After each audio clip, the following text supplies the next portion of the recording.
Hey folks, Mark.Nored here, Guaranty RV. Today we are going to tour a Newmar 2018 3124 model.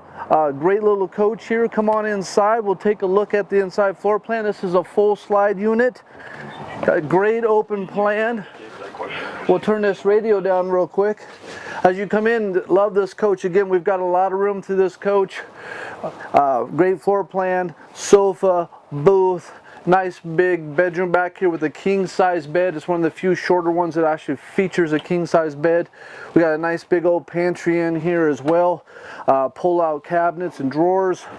Just a great overall coach in about a 32-foot square, so to speak. Again, if you take at this master bedroom, you got plenty of space, all your extra plug-ins and chargers, TV, great rear view window.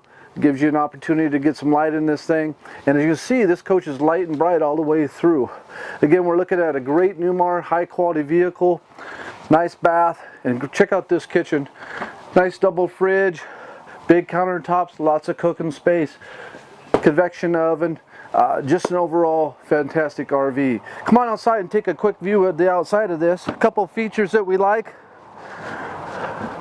Comes with your side cameras, your backup cameras, really add to the features. You know, it is a gas Newmar. We do have the larger wheels and tires, so it's going to drive great. A couple features outside I'd like to point out. This rig has the outside entertainment, and we also have the swing doors. As you can tell, it's brand new on the lot. Goes all the way through, folks. And of course, we've got our Newmar quality full paint job here, folks. If you're interested in a Newmar, I got them in a few different sizes, obviously, but the 3124 is a great coach. Give me a call. Mark.Nored, Guaranty RV in Junction City. Thank you. Make it a great day.